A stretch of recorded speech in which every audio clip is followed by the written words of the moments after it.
Hi, I'm Ruthie, and I'm going to finish up Shorebreak in oil paint. And I've got mixed up here, I can't see it from the camera, so I'll show you a primary palette of red, yellow, and blue. It's magenta, cadmium yellow, this might be light actually, and then azure blue. And with that, I'm going to make a gray value, and I'm going to refine and soften the edges around the wave, and then work through and soften certain areas and bring out other areas to the focal point. So I've got spike lavender oil that I mixed up with, oops, you can see that, with just a little bit of the blue until I got to a value that I want, which I use my value scale. Whoops, just wipe the paint on my shirt here. This is really cool because you can look right through it and see how dark or light do you want something. So I'm looking at around 70%, but in reality, I want my value to be, oops, I just dropped something, a little lighter than that, because photos or whatever you use for reference is gonna come out darker than real life, so you wanna keep that in mind. So I've got lavender spike oil, which is non-toxic, and I'm gonna start here, I'm gonna go in here, and I'm gonna soften these edges, meaning I'm going to put on this stroke, and then because it's oil paint, it stays wet for a while. I'm going to use a dry brush and just go across the back of this.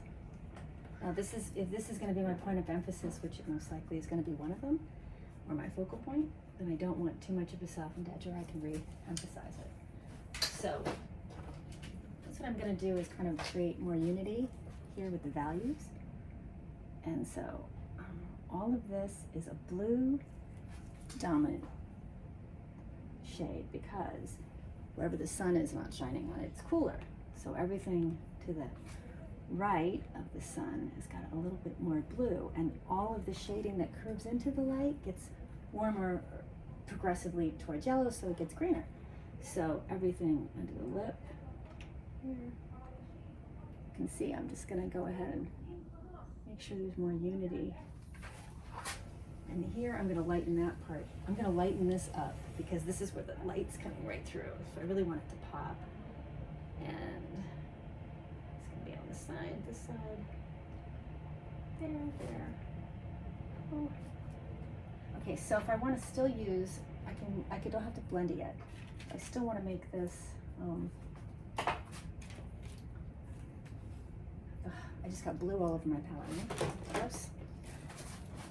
But that's why I wear gloves.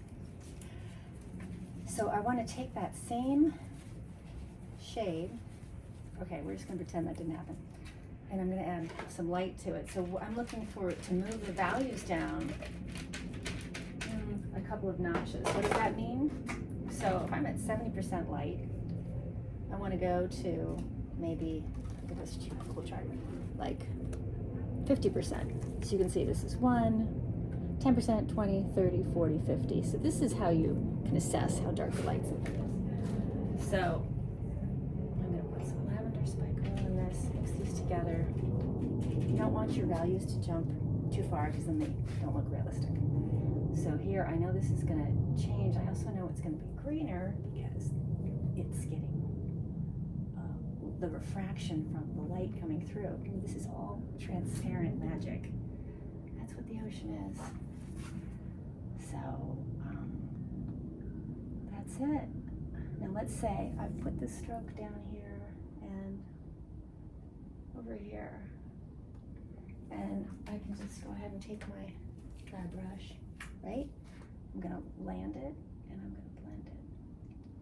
So that way the transition between the values, and yes, I do paint with two hands sometimes, is gentle. You don't want I don't want a strong line, because it's not a cast shadow, right? So you want it to graduate from the darkest, which is closest to your object or your line. Did we put some in here? I think we did. Yeah. Oh, maybe I didn't. So I'm going to go through and I'm going to amend this, see what we get.